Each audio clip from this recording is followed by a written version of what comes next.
Let's take a closer look at Karina's breaststroke technique. Firstly, overall her stroke is too wide. Looking at her kick, we can see that her legs are too far apart.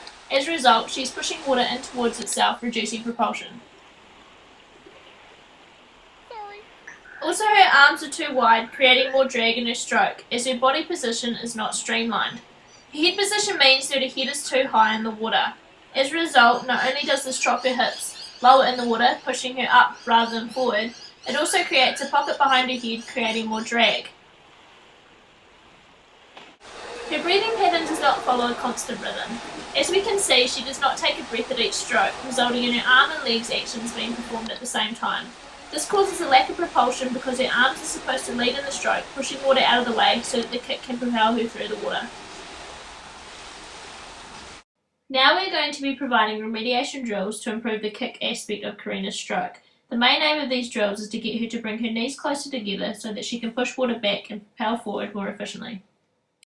Montgomery and Chambers 2009 suggest the dry leg drill to improve the kicking technique of the breaststroke because it allows for the swimmer to firstly learn the mechanics of the kick. Here the swimmer lies face down on the pool deck and works on feeling the three phases of the kick. Now the swimmer progresses to the water in order to feel more resistance. Humble 2005 recommends the pool boy kicking drill. It allows for the swimmer to fully focus on their leg movement, keeping their knees close together and establishing a narrow recovery. Alternatively, we have used a plastic bottle which achieves the same.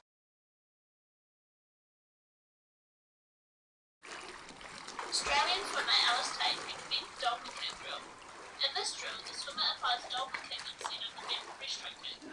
This allows for them to get their rhythm set and get the feeling of a narrow kick. Now try the breaststroke kick again, focusing on bringing your heels up to your bum while keeping your knees together. Overall, Karina's kicking technique has improved as her knees are closer together, providing more propulsion. However, her arms are still too wide apart and she does not have an efficient S-shaped pullback, which would maximize propulsion and ultimately her performance. We're now going to have a look at Ashleigh's backstroke technique.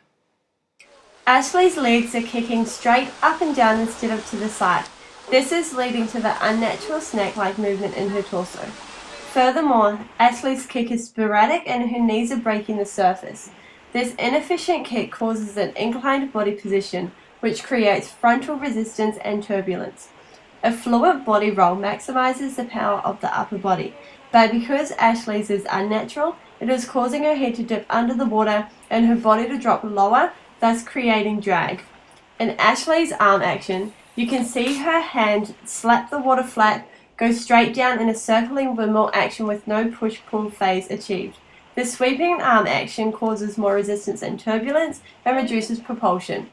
The legs and feet play a crucial role by supporting the body as the torso rotates to gain optimal power and speed.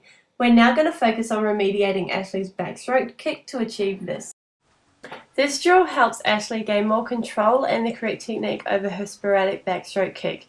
Here Ashleigh focuses on toes turned naturally inwards and a low splash kick. Ozswim's 2nd edition 2008 suggests doing the backstroke kick using a kickboard over the knees to encourage the toes to make a splash on the surface while keeping the knees below. A progression to this drill would be to have Ashleigh swim in length, but it would be more effective with a flotation device. This final drill, suggested from Go Swim swim instructor Barbara Hummel, helps Ashleigh feel the connection between her kick and her torso roll. By focusing on making 3 kicks with her hips and torso to one side and then 3 on the other, Ashleigh is able to achieve a steady, constant kick to provide forward propulsion. As you can see, Ashleigh's kicking technique has now improved, giving her more propulsion through the water. Through these drills, she has also achieved a more fluent torso roll, creating more lift in the bottom half of her body and reducing drag. Now it will be easier for Ashleigh to work on improving her arm action, which still slaps the water flat and windmills down in a circular action.